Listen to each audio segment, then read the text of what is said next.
नमस्कार दोस्तों, आपके अपने YouTube channel new education institute सूची में मैं विनय सर आप सभी का इस चैनल में स्वागत करता हूं। आज का जो हमारा टॉपिक है वो करंट अफेयर से रिलेटेड है। हाल ही में भारत के जो सीजेआई थे अर्थात चीफ जस्टिस ऑफ इंडिया, उनका 10 नवंबर 2024 को रिटायरमेंट था, जो कि अभी तक जो थे उनका नाम डी.वाई. चंद्रचूड़ था। तो सबसे पहले हम लोग देख लेते हैं डी.वाई. चंद्रचूड़ जी कौन थे। तो डी.वाई. चंद्रचूड़ की अगर बात करें तो भारत के 50वें chief justice of India CJI अर्थात डी.वाई. चंद्रचूड़ जी थे। और जो हाल ही में न्यू सीजेआई नियुक्त किए गए हैं, जिन्होंने 10 नवंबर को सीजेआई पद की क्या ली है, शपथ ली है, वो हैं आपके जस्टिस संजीव खन्ना। ये भारत के 51 अर्थात 51 नंबर के जो सीजेआई बने हैं। इसके बाद कौन बनेगा, तो इसके बाद जो बनेंगे वो चीफ जस्टिस ऑफ नेक्स्ट रहेंगे, उनका नाम है गवई। तो वो कब शपथ लेंगे, तो वो जो लेंगे 14 मई 2025 को शपथ लेंगे।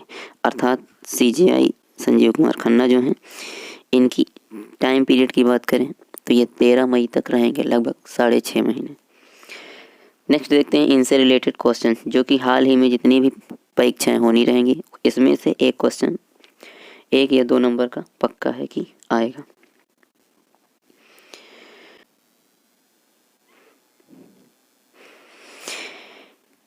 न्यायाधीश अर्थात संजीव कुमार खन्ना को 11 नवंबर 2024 को भारत के 51वें मुख्य न्यायाधीश के रूप में नियुक्त किया गया। तो कौन से नंबर के हैं, तो 51वें नंबर के हैं, अर्थात 51 नंबर के। नेक्स्ट क्वेश्चन अगर इनसे रिलेटेड देखें तो नेक्स्ट क्वेश्चन है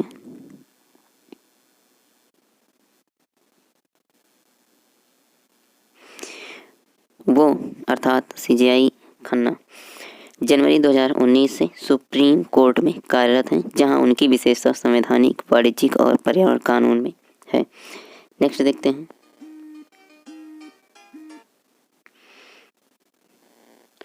नेक्स्ट आपके पास है उन्हें चुनावी सुधारों और अनुच्छेद 370 के उन्मूलन पर महत्वपूर्ण निर्णयों के लिए जाना जाता है, अर्थात धारा 370 का जो फैसला इन्होंने सुनाया था। नेक्स्ट देखते हैं न्यायाधीश संजीव खन्ना का जन्म 14 मई 1960 को हुआ था। वो अब भारत के सर्वोच्च न्यायालय के न्यायाधीश हैं, जिन्हें न्यायाधीश डी.वाई. चंद्रचूड़ का स्थान इन्होंने क्या किया है, ग्रहण किया है। अब वो भारत के न्यू अर्थात 51 नंबर के मुख्य न्यायाधीश नियुक्त हुए हैं। इसके बाद नेक्स्ट दिया गया है 18 जनवरी 2019 को अपनी नियुक्ति के बाद से वो भारत के सर्वोच्च न्यायालय के सदस्य हैं। नेक्स्ट देखते हैं वो लगभग 5 वर्ष 9 महीने से इस पद पर हैं। सर्वोच्च न्यायालय में नियुक्ति से पहले उन्होंने 24 जून 2005 तक दिल्ली उच्च न्यायालय अर्थात हाई कोर्ट में न्यायाधीश के रूप में कार्य किया है। तो एक क्वेश्चन ये बन सकता है कि जो सीजेआई अर्थात संजीव कुमार खन्ना है, वो इसके पहले कौन से हाई कोर्ट के न्यायाधीश रहे, तो याद रखिएगा। तो कब तक रहे, 24 जून 2005 तक रहे, और कहाँ के, दिल्ली के।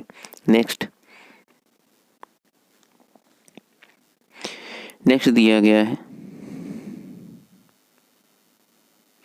न्यायमूर्ति संजीव कुमार खन्ना का जन्म 14 मई 1960 को हुआ था। वो भारत के सर्वोच्च न्यायालय के एक प्रमुख न्यायाधीश हैं। उनकी कानूनी पृष्ठभूमि उत्कृष्ट अर्थात विशेष है तथा उन्होंने 1983 में दिल्ली बार काउंसिल में अधिवक्ता के रूप में पंजीकरण कराया। उसके बाद शुरुआत में उन्होंने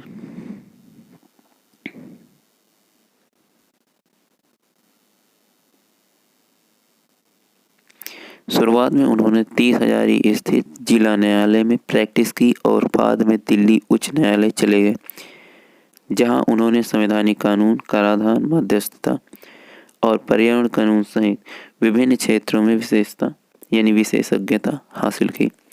और 24 जून 2005 को उन्हें दिल्ली उच्च न्यायालय का अतिरिक्त न्यायाधीश नियुक्त किया गया तथा 20 फरवरी 2006 को वे स्थायी न्यायाधीश बने। न्यायमूर्ति खन्ना को 18 जनवरी 2019 को सर्वोच्च न्यायालय में पदोन्नत किया गया, जहां उन्होंने कई महत्वपूर्ण निर्णय लिखे और विभिन्न पीठों में कार्य किया।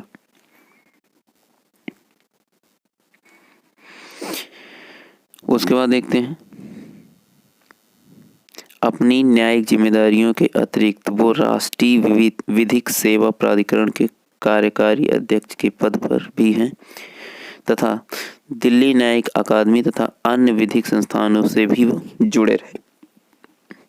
नेक्स्ट देखते हैं, इन्हें वीवीपैट यानी जो वीवीपैट होता है सत्यापन एसोसिएशन फॉर डेमोक्रेटिक रिफॉर्म बनाम भारत चुनाव आयोग में न्यायमूर्ति खन्ना की अध्यक्षता वाली पीठ ने मतदाता सत्यापित पेपर ऑडिट ट्रेल अर्थात वीवीपीएटी पर्चियों के 100% सत्यापन की याचिका को खारिज कर दिया और स्वतंत्र और निष्पक्ष चुनाव के लिए चुनाव आयोग के सुरक्षा उपायों की पुष्टि की। नेक्स्ट देखते हैं,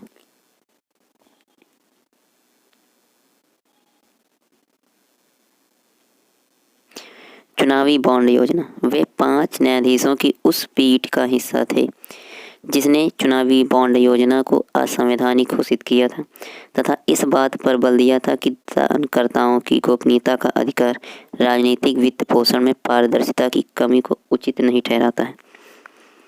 नेक्स्ट,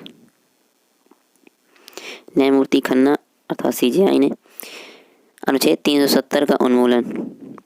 2023 में न्यायमूर्ति खन्ना ने एक ऐतिहासिक फैसले पर सहमति व्यक्त की जिसमें अनुच्छेद 370 को निरस्त करने को बरकरार रखा गया और कहा गया कि यह भारत के संघीय ढांचे के अनुरूप है।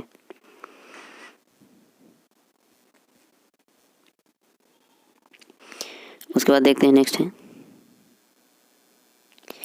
अनुच्छेद 142 के तहत तलाक शिल्पा शैलेश बनाम वरुण श्रीनिवास मामले में उन्होंने फैसला सुनाया कि सर्वोच्च न्यायालय को अनुच्छेद 152 के तहत सीधे तलाक देने का अधिकार है, जिसमें पूर्ण न्याय के लिए विवाह के अपूर्ण या पूर्ण विघटन को आधार माना गया। नेक्स्ट, अरविंद केजरीवाल को अंतरिम जमानत। न्यायाधीश खन्ना ने दिल्ली आबकारी नीति से संबंधित एक मामले में दिल्ली के पूर्व सीएम अर्थात मुख्यमंत्री अरविंद केजरीवाल जी को अंतरिम जमानत प्रदान की, जिसमें बिना सुनवाई के लंबे समय तक हिरासत में रहने पर जीवन और स्वतंत्र के अधिकार के महत्व पर प्रकाश डाला। याद रखिएगा, इसमें लगभग 7 महीने सीएम अर्थात मुख्यमंत्री जी को जेल में रखा गया था, यह हिरासत में रखा गया था। नेक्स्ट है आरटीआई निर्णय। सीपीआईओ सुप्रीम कोर्ट बनाम सुभाष चंद्र अग्रवाल। 2019 में उन्होंने इस बात पर भी विचार किया कि क्या मुख्य न्यायाधीश का कार्यालय आरटीआई अनुरोधों के अधीन होना चाहिए। उन्होंने निष्कर्ष निकाला कि न्यायिक स्वतंत्रता स्वाभाविक रूप से सूचना के अधिकार का विरोध नहीं करती है। अर्थात कहने का मतलब यह है कि ये भी आरटीआई के अंतर्गत होगा। नेक्स्ट देखते हैं, न्यायाधीश संजीव कुमार खन्ना के कई प्रमुख क्षेत्रों में विशेषज्ञ हैं, जो एक वकील और न्यायाधीश दोनों के रूप में उनके व्यापक अनुभव को दर्शाता है। उनकी विशेषज्ञता के उल्लेखनीय क्षेत्र निम्नलिखित हैं। नंबर 1 है संवैधानिक कानून। वो महत्वपूर्ण संवैधानिक मामलों में शामिल रहे हैं जिसमें अनुच्छेद 370 को निरस्त करने और चुनावी शुचिता से संबंधित मामले हों, उनमें सभी में ये शामिल है। नेक्स्ट देखते हैं, मध्यस्थता और वाणिज्यिक कानून। न्यायमूर्ति खन्ना ने कई मध्यस्थता मामलों और वाणिज्यिक विवादों को संभाला है और भारत में वाणिज्यिक न्यायशास्त्र के विकास में इनका योगदान दिया है। नेक्स्ट है कराधान कानून। उन्होंने आयकर विभाग के वरिष्ठ अस्थायी वकील के रूप में कार्य किया तथा प्रत्यक्ष अपीलों को और आयकर योजनाओं से निपटते रहे। लास्ट, कंपनी कानून।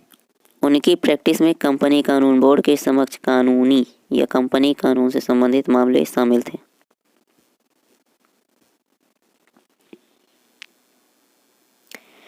पर्यावरण प्रदूषण कानून। न्यायमूर्ति खन्ना ने पर्यावरण विनिमय और प्रदूषण नियंत्रण से संबंधित मुद्दों पर प्रकाश डाला है अर्थात चर्चा की है। चिकित्सा लापरवाही पर उन्होंने देखा जाए तो क्या कहा है, उन्होंने उपभोक्ता फोरम में चिकित्सा लापरवाही से संबंधित मामलों को भी निपटाया है। उसके बाद नेक्स्ट, उन्होंने दिल्ली उच्च न्यायालय में अपने कार्यकाल के दौरान विभिन्न आपराधिक कानून मामलों में संलग्न होकर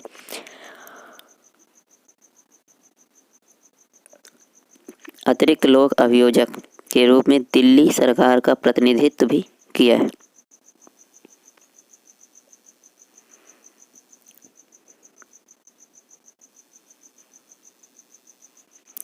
नेक्स्ट है, भारत के संविधान के अनुच्छेद 145 और सर्वोच्च न्यायालय प्रक्रिया के नियम 1966 के अनुसार मुख्य न्यायाधीश अन्य न्यायाधीशों को सभी कार्य आवंटित करता है जो किसी भी मामले को वापस उन्हें पुनः आवंटन के लिए संदर्भित करने के लिए बाध्य है।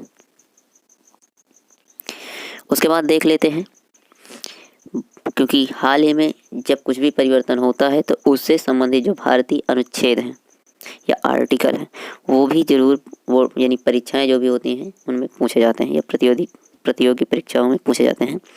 तो देखते हैं, जैसे क्वेश्चन नंबर नेक्स्ट दिया गया है, तो सबसे पहले देख लेते हैं, भारतीय संविधान में सुप्रीम कोर्ट के मुख्य न्यायाधीश की नियुक्ति, कार्यकाल आदि यानी शक्ति से संबंधित प्रावधान अनुच्छेद 124 से 142 तक आते हैं। अनुच्छेद को इंग्लिश में आर्टिकल भी कहा जाता है। तो आगे देखते हैं, अनुच्छेद 124 सुप्रीम कोर्ट की स्थापना और गठन को बताता है। नेक्स्ट, अनुच्छेद 125 सुप्रीम कोर्ट के न्यायाधीशों की नियुक्ति और कार्यकाल को बताता है। अनुच्छेद 126 कार्यकारी मुख्य न्यायाधीश की नियुक्ति के बारे में बताता है। अनुच्छेद 127 अधिकरण की शक्ति। अनुच्छेद 128 इसमें देखा जाए तो क्या दिया गया है, तो सेवानिवृत्त न्यायाधीशों की पुनर्नियुक्ति, यानी जैसे कोई न्यायाधीश नियुक्त हुआ है तो उसकी पुनर्नियुक्ति के बारे में आर्टिकल 128 बताता है। आर्टिकल 129 अर्थात 129 सुप्रीम कोर्ट की न्यायिक शक्ति के बारे में बताता है। आर्टिकल 130 सुप्रीम कोर्ट की अस्थायी स्थान के बारे में बताता है। आर्टिकल 131 अर्थात 131 सुप्रीम कोर्ट की अधिकारिता के बारे में बताता है। आर्टिकल 132 सुप्रीम कोर्ट में अपील के लिए भी बताता है और आर्टिकल 133 सिविल मामलों में अपील के लिए भी बताता है। आर्टिकल 134 आपराधिक मामलों में जो भी केस है उसको अपील करने के लिए दर्शाता है। और अनुच्छेद 135 सुप्रीम कोर्ट की अधिकारिता का विस्तार है। अनुच्छेद 136 सुप्रीम कोर्ट में विशेष अनुमति है। अनुच्छेद 137 सुप्रीम कोर्ट के निर्णयों की व्याख्या करता है। अनुच्छेद 138 सुप्रीम कोर्ट के कार्यों का विस्तार करता है। और अनुच्छेद 139 सुप्रीम कोर्ट की अधिकारिता का विस्तार करता है। नेक्स्ट है 140 सुप्रीम कोर्ट के निर्णयों की व्याख्या करता है 140, और सुप्रीम कोर्ट के निर्णयों का जो प्रभाव होगा यानी लागू करना वो 141 पे होता है। उसके बाद है अनुच्छेद 142 सुप्रीम कोर्ट की शक्ति को इंडिकेट करता है। 143 राष्ट्रपति की सलाह, यानी राष्ट्रपति सुप्रीम कोर्ट के जो मुख्य न्यायाधीश हैं उनको सलाह दे सकते हैं। ठीक, कोई बाध्यकारी नहीं होता है, सुनने का अधिकार सबको है और कहने का भी अधिकार सबको है। नेक्स्ट है सुप्रीम कोर्ट की जो शक्ति होती है वो 144 में दी गई है। सुप्रीम कोर्ट के कार्यों का विस्तार 145 और सुप्रीम कोर्ट के अधिकारिता यानी अधिकारियों की जो नियुक्ति होती है वो 146। उसके बाद 146 तो हो ही गया है, जिससे कोई मतलब ही नहीं है। 147 में सुप्रीम कोर्ट के कार्यों का विस्तार दिया गया है। तो ये रहे करंट अफेयर्स या भारतीय संविधान से संबंधित कुछ प्रश्न।